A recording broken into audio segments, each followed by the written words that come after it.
Well, Chattanoogan's gathered at the Basilica of Saints Peter and Paul Church for a prayer service this evening for the Pope.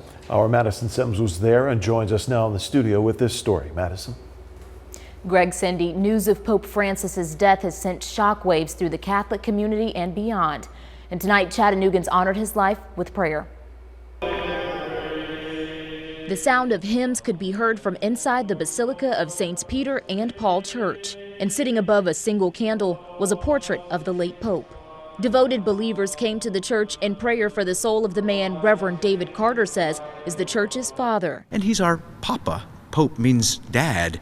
He's the one that has been entrusted with the governance of the church, successor of St. Peter, and we've lost our dad. So we're mourning. Pope Francis was the Catholic Church's first Latin American pontiff. He charmed the world with his humble style and concern for marginalized people. The Vatican announced his death this morning, and churches around the world held special mass and prayer services to remember the religious leader. Reverend Carter says the loss is a great one, but he says there's hope. We're sad at Pope Francis's death.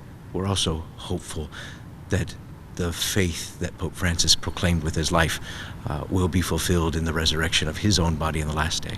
And as the church searches for a new leader, Reverend Carter says prayer is needed. That means that we need to pray because the Holy Spirit has to be involved in that one. And we have our part to play in praying that God send us a shepherd.